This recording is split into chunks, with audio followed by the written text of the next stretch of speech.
జై శ్రీమన్నారాయణ. ఆధ్యాత్మిక విశేషాలకి స్వాగతం, సుస్వాగతం. ఈ రోజు నుండి నేను ప్రత్యేకంగా ఈరోజు నాకు చాలా పరమానందంగా ఉంది. రామాయణ మహాకావ్యంలోని ప్రతి కాండని అది చిన్నగా క్లుప్తంగా నేను మీకు వివరించి ఈ రామాయణ మహాకావ్య విశిష్టత గురించి నేను తెలియజెప్పాలి.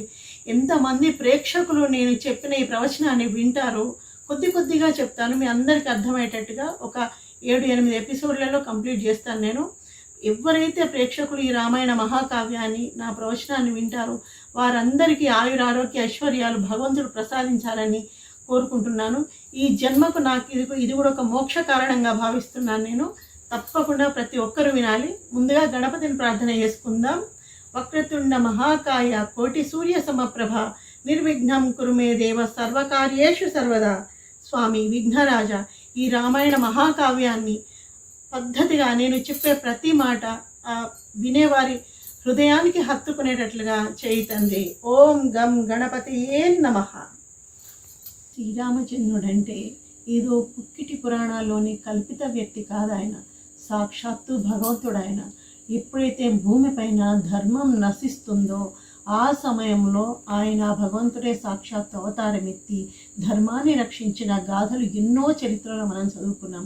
అలాంటి చరిత్రే ఈ రామాయణ మహాకావ్యం. ఇందులో కూడా శ్రీరామచంద్రుడు ధర్మ పరిరక్షణకే అవతారం ఎత్తిన దయామూర్తి. ఆయన ఆ కారుణ్యమూర్తి. ఆ స్వామికి ఎన్ని పేర్లు పెట్టినా సౌశీల్యంలో కానీ, కారుణ్యంలో కానీ, అందంలో కానీ, అణుకువలో కానీ, వినయంలో కానీ అసలు ఈ ఒకటే మాటని రామో విగ్రహవాన్ ధర్మ అంటారు. అంటే ధర్మానికి ఒక రూపం వస్తే అది శ్రీరామచంద్రమూర్తి అని అంటారు అనమాట. అలాంటి సీతారామచంద్రమూర్తి గురించి మనం తెలుసుకోవడం అనేది, నేను 4 ముక్కలు మీకు నేను చెప్పడానికి ప్రయత్నించడం అనేది నిజంగా నా జన్మల పుణ్య భాగ్యంగా భావిస్తున్నాను నేను. తప్పకుండా ప్రతి ఒక్కరూ వినాలని కోరుకుంటున్నాను నేను. చాలా కాలం కిందట, చాలా అతి ప్రాచీన కాలంలో వాల్మీకి మహర్షి ఉండేవారన్నమాట.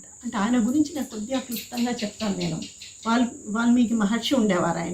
ఆయన చక్కగా తన శిష్యులందరికీ పురాణ గాథలన్నీ చర్చించుకుంటూ, భగవంతుని లీలలు చర్చించుకుంటూ వాళ్ళతో పాటు చాలా ఆనందంతో ఆయన గడిపేవారు. అప్పుడు ఒకసారి ఆయన ఎంతో ఆనందపడుతున్నారు, అన్నీ భగవంతుని లీలలు స్మరిస్తున్నారు, భగవంతుని గాథలు చెప్తున్నారు శిష్యులకు.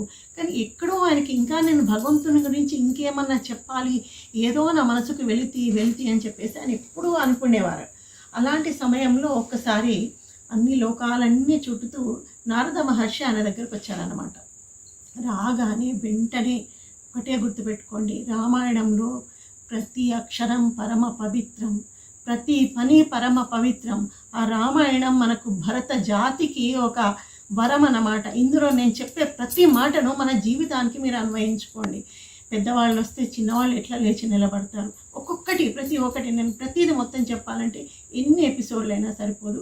కానీ అందులోంచి నేను చెప్పే ప్రతి మాటలోంచి మీరు ధర్మాన్ని నేర్చుకోవడం, అది ఇందులోంచి మీరు అర్థం చేసుకొని మనమందరం మీతో పాటు నేను కూడా దాన్ని మనకు అనుష్ఠానం చేసుకొని దాన్ని అనుసరించే ప్రయత్నం మనం చేద్దామని చెప్పేసి నేను మీ అందరినీ కోరుకుంటున్నా. నారద మహర్షి రాగానే వాల్మీకి మహర్షి వారు లేచి నిలబడి చక్కగా ఆసనం మీద కూర్చోబెట్టి ఒక మాట అడుగుతారు. మహర్షి, మీకు ప్రణామాలు. నాకు నా శిష్యులకు ఎన్నో గాథలు బోధలు అన్నీ చెప్తున్నాను నేను. భగవంతుని లీలల గురించి చెప్తున్నాను నేను.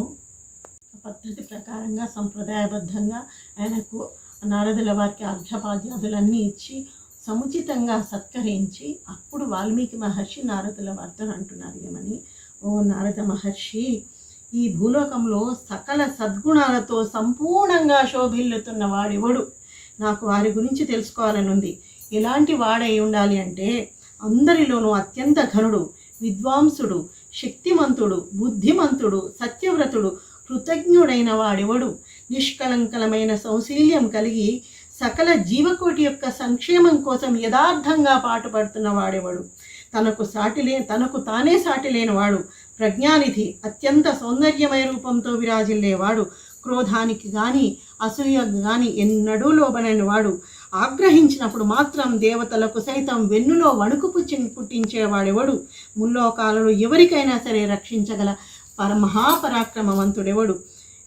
లక్ష్మీదేవి చేత సకల ఆశీస్సులు పొందగలిగిన ఆ పుణ్య పురుషుడెవడు, నాకు వారి గురించి వివరంగా నాకు చెప్పండి అని చెప్పేసి వాల్మీకి మహర్షి నారదుల వారిని అడిగిండ్రు.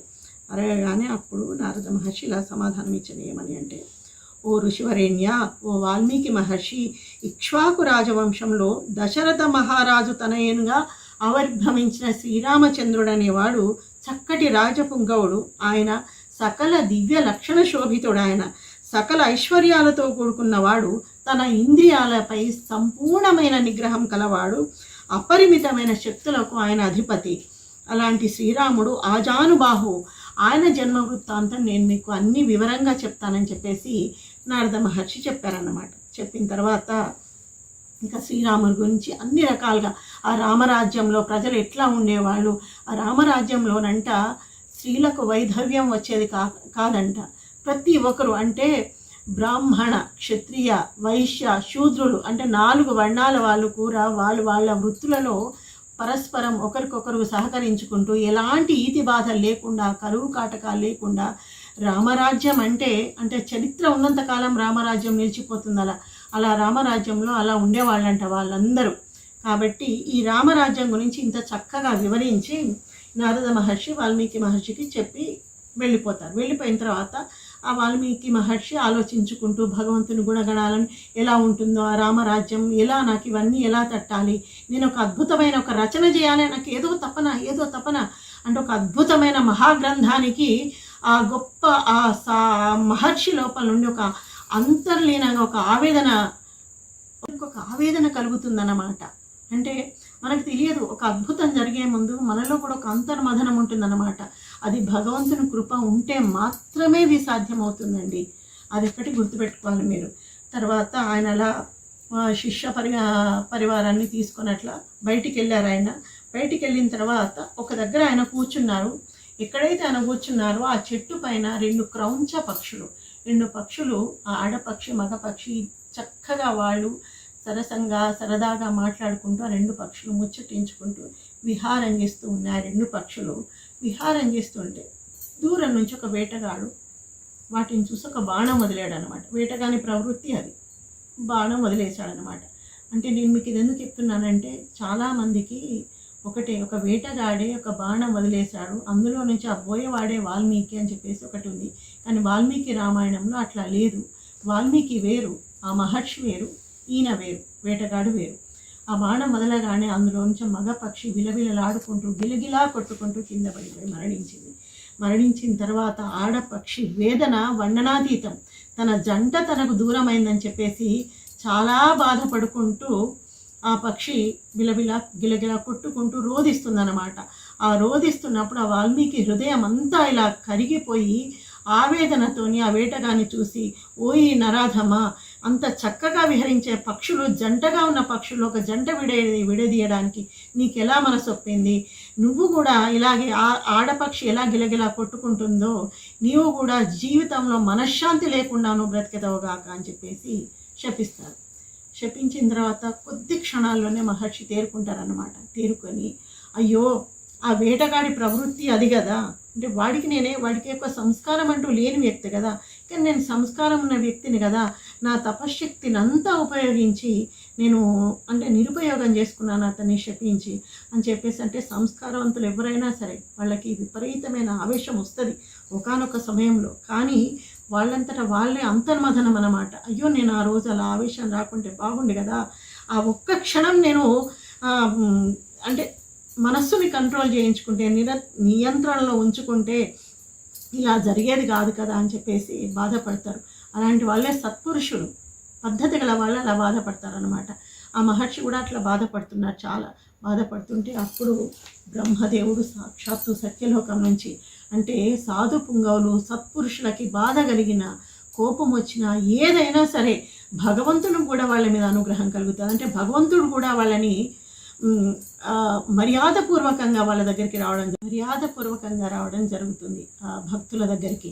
అలాగే బ్రహ్మదేవుడు సత్యలోకం నుండి వాల్మీకి మహర్షి దగ్గరికి వచ్చిండ్రు. వాల్మీకి మహర్షి దగ్గరికి వచ్చిన తర్వాత ఆయన, ఓ మహర్షి, నీ అంతటా నీకుగా వచ్చిన కోపం కాదు ఇది నా యొక్క సంకల్పమే నీ నాలుక మీద అలా తాండవించింది.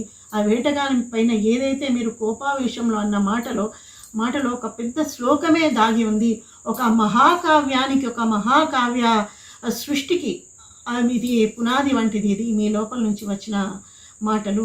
మీరు ఒక పరమాద్భుతమైన కావ్యాన్ని రచించాలి, మీరు రామాయణాన్ని రచించాలి, మీరు శ్రీరామచంద్రుడి చరిత్రను మీరు ప్రపంచమంతా తెలిసేటట్టుగా మీరు చెప్పాలి అని చెప్పేసి ఆయన బ్రహ్మదేవుడు చెప్పాడు. చెప్పి మీరు రామాయణ మహాకావ్యాన్ని ఎప్పుడైతే రచించడం మొదలు పెడతారో మీ నాలుక నుండి వచ్చే ప్రతి అక్షరం అది పవిత్రమవుతుంది, దోషరహితంగా ఉంటుంది. ప్రతి అక్షరం నేను మీలో ఉండి నేను నడిపిస్తానని చెప్పేసి బ్రహ్మదేవుడు అంతర్ధానమైపోతారు. అప్పుడు వాల్మీకి మహర్షి మనస్సు తేలికైపోతుంది. ఒక అద్భుతమైన మహాకావ్య సృష్టికి అక్కడ పునాది పడుతుంది కదా, ఆయన మనసు చాలా తేలికైపోతుంది అన్నమాట. అప్పుడు ఆయన 24,000 శ్లోకాలతోని శ్రీరామచంద్రుడి చరిత్రని రామాయణంగా మనకు భరత జాతికి అందించిన ఆ వాల్మీకి మహర్షికి మరొక్కసారి పాదాభివందనం చేసుకుంటూ నేను ముగిస్తున్నాను. ఇంతవరకే చెప్తున్నాను. మళ్ళీ వచ్చే ఎపిసోడ్లో శ్రీరామచంద్రుడి జననము అంటే దశరథ మహారాజు గురించి కొంత క్లుప్తంగా వివరించి ఆ తర్వాత మీకు శ్రీరామచంద్రుని జననము ఇవన్నీ మళ్ళీ నేను చెప్తాను. ఆ తర్వాత ఇంకొకటి ఇలా కొద్దిగా నేను మీకు చెప్తూ ఉంటాను. తప్పకుండా ఈ రామాయణ మహాకావ్యాన్ని వైశాఖ మాసంలో గంగా పుష్కరాల సందర్భంలో నేను చెప్పే వీడియో అందరూ వినాలి. నా స్నేహితులు, శ్రేయోభిలాషులు, ఆత్మీయ బంధువులు, ఆత్మీయులు ఎంతోమంది ఉన్నారు, ఇంకెంతోమంది ప్రేక్షకులు ఉన్నారు. తప్పకుండా వినాలి. విని ప్రతి ఒక్కరూ సబ్స్క్రైబ్ చేసుకోండి, ఆ గంట సింబల్ని నొక్కండి. మీకు తప్పకుండా ప్రతి వీడియో మీకు నోటిఫికేషన్ వస్తుంది. తప్పకుండా వినాలి. నా యొక్క ఈ పరమ పవిత్రమైన ఈ సంకల్పాన్ని ప్రతి ఒక్కరూ నన్ను ఆదరించాలి. మీరు తప్పకుండా వినాలని మరొక్కసారి మిమ్మల్ని వేడుకుంటూ ముగిస్తున్నాను. జై శ్రీరామ్.